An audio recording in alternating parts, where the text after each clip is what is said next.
Why did Epic Games delist the Unreal Tournament series? Did they really try to kill the series by delisting them? If they did, why is it still alive? Stop Killing Games usually talks about games that are already dead or doomed to die. But Unreal Tournament is a game that has survived. Let's dive into why. December 20th, 2022. The games were removed from digital storefronts. They vanished from Steam and GOG. Unreal Tournament 4 from 2014, which was the only Unreal game available on Epic's own store, also disappeared, but they were still fully playable offline, in solo modes, local multiplayer and LAN. So technically, the games weren't killed, but from a community perspective, it felt very different. By removing the games from stores, Epic made them far harder to discover, especially for new players. Without an official download site like Steam or GOG, the community feared it would naturally wither and shrink as time goes by, since no new players could get legal downloads. That's why people felt the delisting was basically slow motion murder. But what about the online servers? Did Epic shut down the master server at the same time as the delisting? Yes, they did. Many, if not most, thought it happened much earlier. I'll get into that in a bit. But the really interesting story isn't that the server was shut down, but what happened next. But first, let's back up a second. In order to understand what happened afterwards, we need to know what happened before the master server shut down. While we're talking about it, do you actually know what a master server is? As seasoned UT99 players may know, you can play online with others through the multiplayer menu, where you select a game server from the U browser to join. Each of these servers can be hosted by anyone in the community, even by you and your friends. However, to find these online game servers, you need a service that connects the player and the server, the master server. All these game servers send uplinks to the master server, and the master server presents that list to you, the player. In other words, the master server tells you, hey, here's a list of game servers to choose from.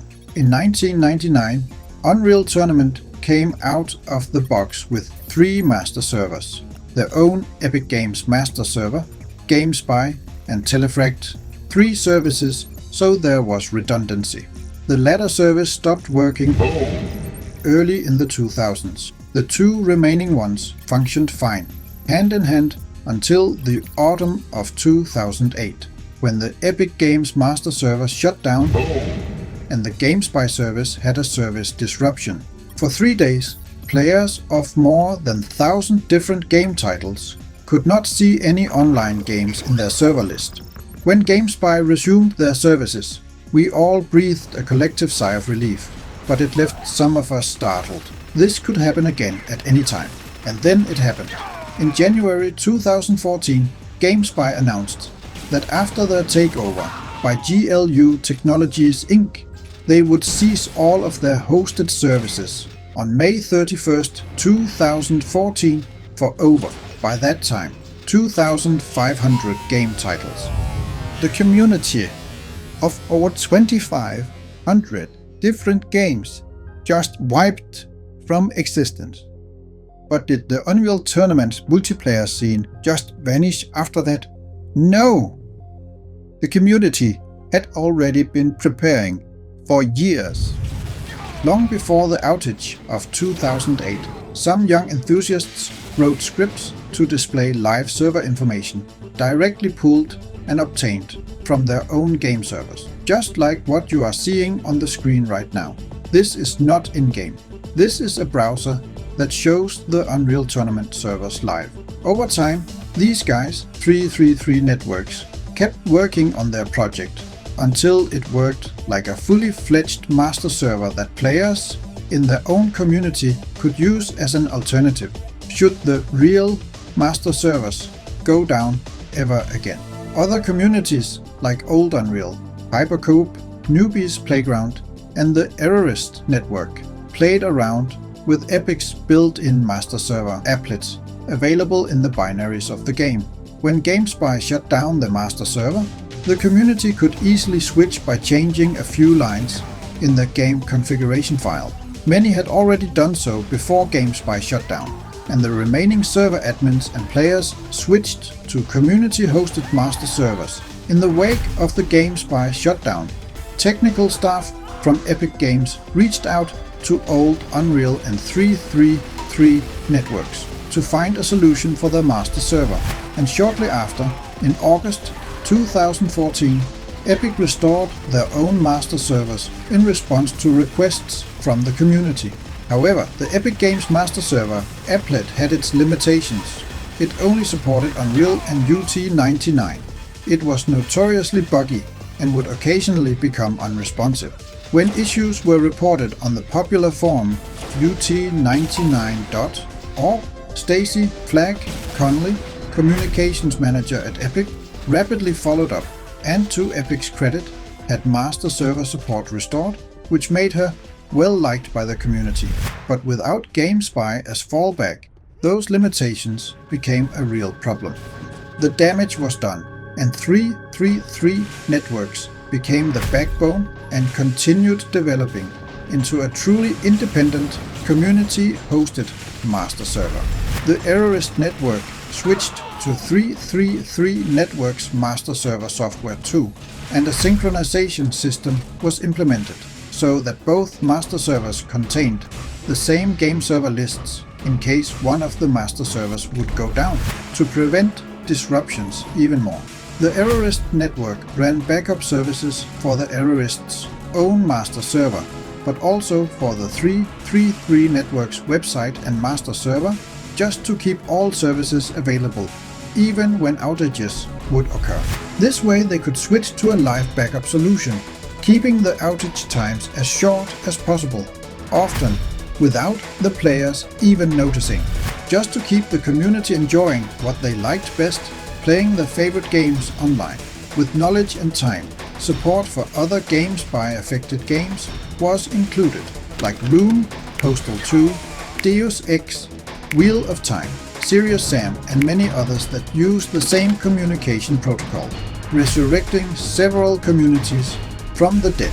When Epic Games announced the delisting of Unreal Tournament and Unreal in 2022, the community was not happy but fully prepared for the shutdown of Epic's master server. Since Epic's master server was buggy and prone to crashes every now and then, it was almost obsolete already, and few people knew it actually was still active.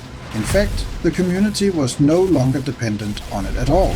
In the last 10 years, 333 Networks built strong connections with different communities, resulting in almost a dozen master servers, fully synchronizing all of their supported game titles with each other.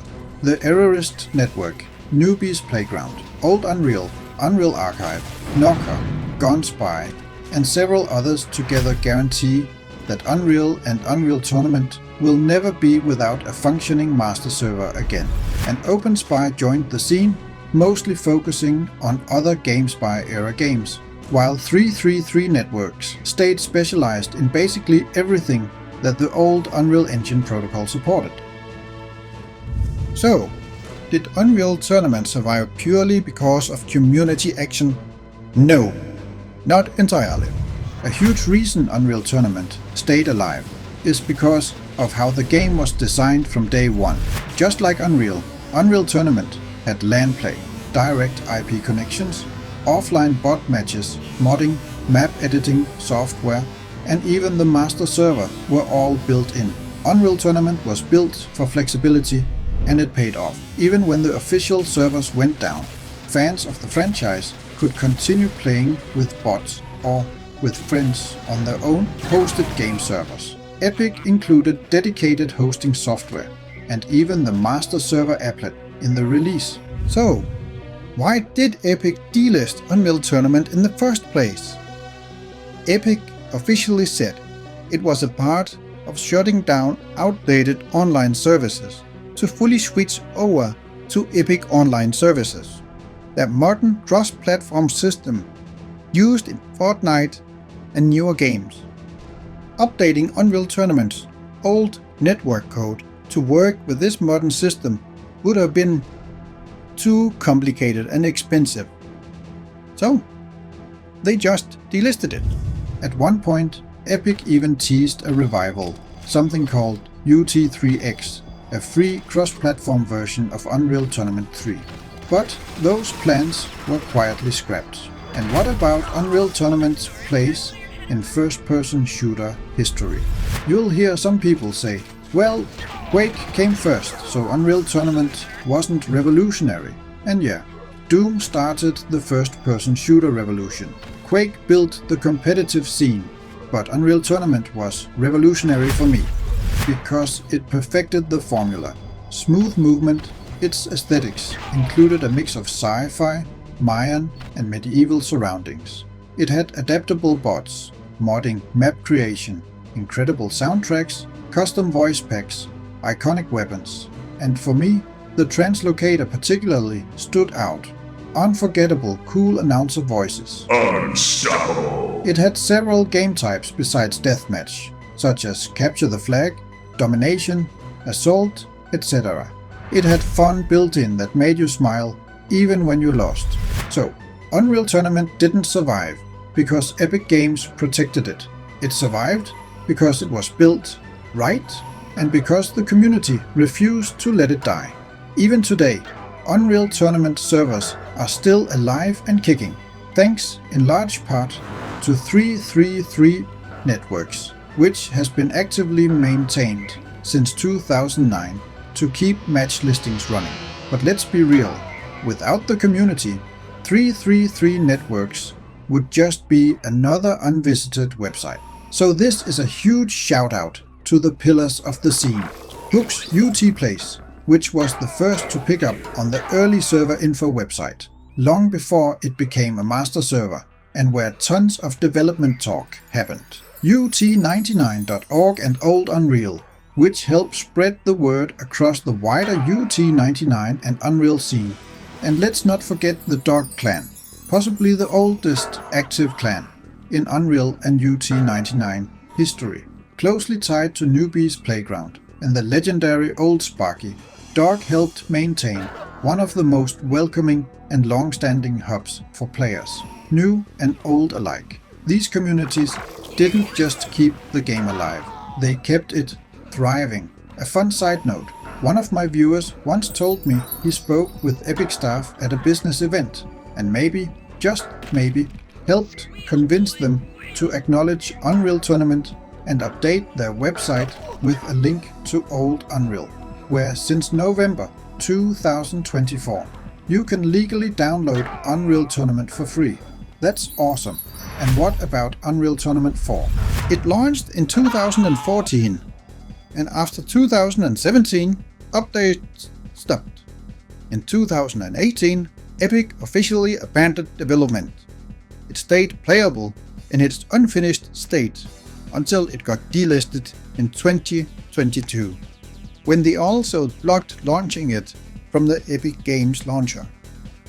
Did Unreal Tournament 4 completely die after that? No. The community showed up again. A fan project called UT4, UU Unreal Tournament 4, unofficial update made by Timmy Emmett, has kept the game alive with fixes, optimizations, and quality of life upgrades. You can still download it via utforever.org or bit.ly/getut4, and even through the Internet Archive. So to sum it up, Unreal Tournament is a story of survival, not because of company loyalty, but because of smart design, flexible offline options, and a community that simply refuses to quit. And hey, guess who I played with while making this video? Dark Illyrius and Syntax Error. Dark Illyrius, the creator of 333 Networks, and Syntax Error, the mind behind the Errorist Network. If you spot them on a server or in an arena, say hi. They deserve all the recognition they can get. They've done a huge amount of work for our entire community, quietly, behind the scenes, and mostly under the radar. Honestly, I didn't even know about them before making this video, but now I do, and I seriously appreciate everything they've done. These are the living legends we never knew about. Not until now. Unreal Tournament is a story of proving they are the best, to crush the competition, to win the community. And now, some good news. The Stop Killing Games petition has blown past 1.4 million signatures, a massive step toward protecting gaming history. But keep in mind, the petition has some restrictions on who qualifies as an eligible signer, and because of the topic, there's a real risk of a record number of invalid signatures, so don't hold back.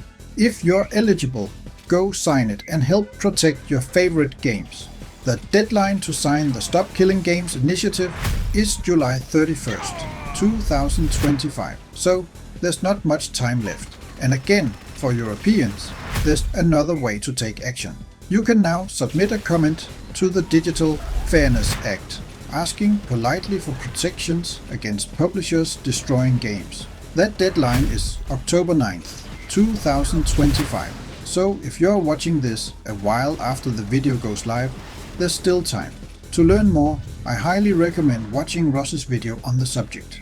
I've linked it in the description. If you enjoyed this breakdown, check out the links below to play Unreal Tournament yourself or to support the petition. This video came about because my previous one skipped over a lot of details, but some viewers asked for more in-depth explanations.